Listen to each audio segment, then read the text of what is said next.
Hey everybody, welcome back inside the mind of Matt. And I've had my printer for 90 days. So in this episode, I'm going to talk about my 90-day experience with the Anet A8.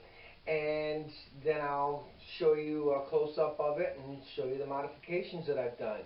And then I'll give you my thoughts about it as a beginner with an Anet A8 for 90 days. So stay tuned for the rest of this video.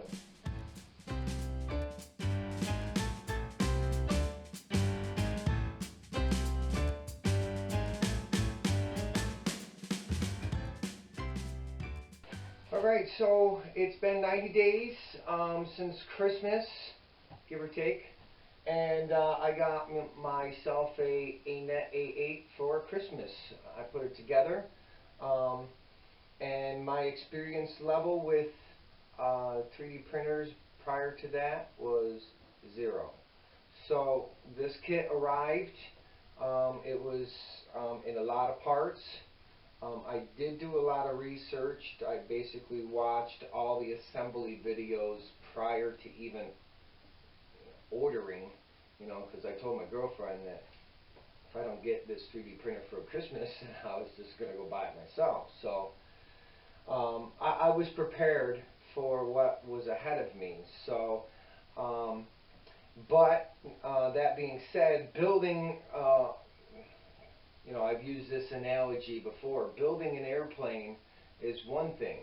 Flying an airplane is a different thing. So you can build an airplane, but you might not necessarily be able to fly it. So you can build a 3D printer, but learning how to tweak this thing is a whole lot easier and less dangerous than flying an airplane. So that being said, the Anet A8 is a kit. You must assemble it yourself. I have some good mechanical abilities, so anybody that has good mechanical abilities, I don't see you having a problem. If you don't have good mechanical abilities, well, there's no better way to learn and practice and get to know something by putting this thing together. So if you think you're going to just put it together and it's going to work right away, well, it doesn't really matter, what level of printer that you have. If you don't know how to set it up and calibrate it, obviously it's not going to print for you. So once again, building it is one thing. So as far as building the kit, it was easy for me. Nothing really was complicated. I got the kit for Christmas, even though I do know it came from GearBest. All the parts were there. There was extras. Nothing was broken. I had no problems in that aspect. Now calibrating, that's like the next level of the 3D printing.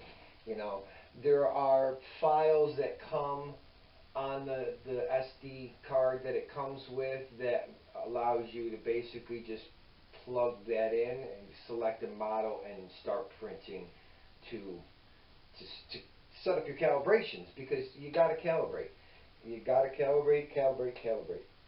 It really, really, really is one of the key things about this piece of equipment, is that there are calibrations that will, it'll print. This thing has printed a good enough quality that I have been approved for a 3D hub, so it will print. It will print beautiful things, but it has taken calibrating to get to that point. I'm not going to go into all the calibrations and how to do them in this video, but I'm just trying to make a point as to this machine, that there's things that you have to do to calibrate it. And then the next level of 3D printing is the software side of this whole thing. This isn't something that you're just gonna download a picture from or a file from Thingiverse or another website and put it on disk, put it in this thing, it's just gonna print it. That's not the way it works. So there's software that you have to, you have to slice it. You have to, and if there's something wrong with the file, then you're going to have to figure out what's the matter with it, and that could be all kind. I mean, there are so many different programs, free, paid, trial. I mean, the learning curve is all going to determine on your aptitude and your capabilities. For me, the hardware side of it is pretty much, I build things for a living. I electric. I provide power to buildings, and I have to bend and make and twist and build things. So that side of it was pretty easy for me. I have built computers in the past. I've done software, but I'm not a programmer. I'm not a designer. I've had CAD in my past. That has helped. I'm really not going to get into an in-depth list of these things, but the software is the next aspect. You're going to have to learn how to at least use a slicer. And at that, if you want to start designing your own stuff, you're going to have to learn how to use some kind of CAD program.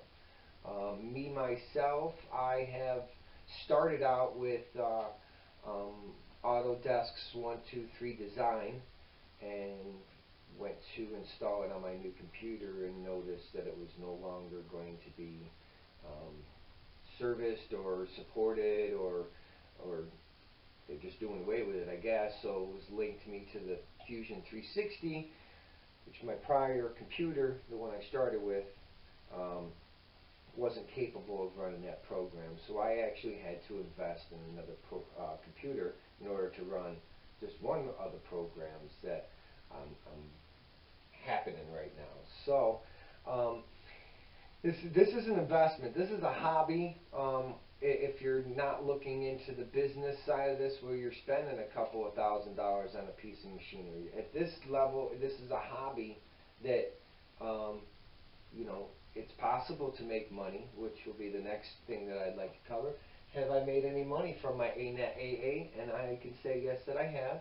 I've made a couple of custom keychains. I did print out a bunch of spinners, and got a couple sales out of that. But mainly I have printed gifts, some cake toppers, and some fun things. I got a bunch of spool holders, and I've printed a lot of things. I have not made enough money to pay for the printer. I have made enough money to maybe pay for a couple of the rolls of filament that I bought. But yeah, I didn't get into this to make money. I got into this, and that would be the next thing that I'll discuss is I got this thing to do some lost cast foaming. But it is kind of, well, one, because of the weather. I'm in upstate New York, so it's been a kind of a snowy, cold winter, and it's prevented me from going outside. My motivation has really been the factor, but anyways, so I did get it for that, but it's kind of taken over, the 3D printing part of it is kind of taken over my fascination, and it's very highly stimulating to me, and I find it very enjoyable, except for when there's failures, which happen, and another topic I'll move on to will be, this really takes patience. Once you get calibrated and you're printing, unless you're printing, little tiny things, you're going to wait. And then you're going to wait. And then you're going to wait. And then you're going to wait. And it looks like you're going to wait some more. Don't trust what the slicer says. I'm going to say that again. Don't trust what the slicer says, because every time it lies. It always takes a lot more time than a slicer tells you that it's going to take. So, that being said, would I recommend somebody that has no experience with 3D printing to purchase an Anet A8? I would say yes, but plan on upgrading it. So, that's my thoughts at 90 days as far as what I've been able to accomplish. I've got a couple of my own models floating around. I do have a highly modified Anet A8, and if you'd like, I'll take you in for a little. Alright, so here she is. Let's see, kind of go over some quick things that I've done. First thing I did, I swapped out the power supply for a computer one. Printed out this case. There's a dual MOSFET inside there. Put when I upgraded to the E3D V6, I took the original extruder fan and I put it in there for cooling. Which, you know, I did put a new hot end on it, bolt and attachment. Let's see, the Z-axis limit switch from there up to there, that's almost a 100% necessity, I'm going to say. Bed leveling knobs are definitely one of the high ranking upgrades. You got the Y and the X belt tensioners. Oh, let's see what else. Oh, there's a brace in the front, a brace in the back. I've put the camera mount on. These blocks under here, I was doing an experiment with ABS, and they're more of aesthetic, kind of like the bevel and the buttons are. And the rod covers. Another good print though is, let's see if I can get this. This guy right here. Good way of holding your belt on.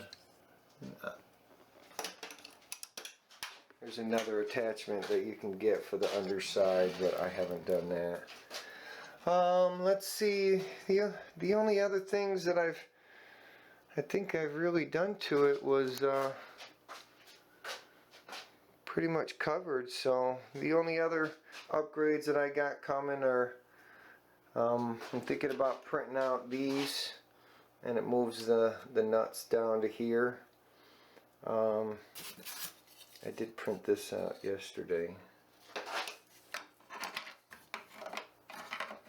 Just either looking to replace it or I don't know, maybe build another printer.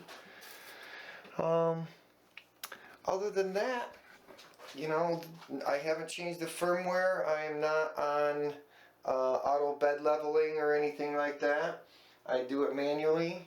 I got it tuned in pretty good right now, where I'm getting that first level mush and sticking to my bed, and I am just printing on the aluminum plate. I use hairspray, and I've had no problems with it coming off when it's not supposed to and coming off when it's supposed to. So it sticks to the bed during the whole print, and when it cools off enough, it pops right off for me. So once again, you know, if you're new to 3D printing or looking to get into it and you're wanting to buy an Anet A8 as your entry level, first level or first printer, I'd say, you know, go for it. You know, there's a great support group out there that kind of will answer whatever question you throw out there, no matter how complex or simple it may be. It's really upgradable. You know, I've had a lot of fun with this machine, and you know, I am planning on getting another one. It won't be an Anet. It'll probably be something in the Delta range is what I'm thinking. Dual extrusions, you know, kind of take it to the next level for me. But you know, software is going to be the one spot where if you're not into designing or anything, then I would say spend some time learning a good CAD program like Fusion 360 would be my suggestion. So anyways, If you like the Anet, then like this video. If you like this video, then like this video. Please consider subscribing to my channel, and keep coming back, because I've got videos. I've got a couple other things that are in the works, and some footage that's sitting around waiting for editing and production and stuff, but kind of waiting for a couple things to happen. So, but you'll see. So stay tuned. Have a great day, everybody. Happy printing.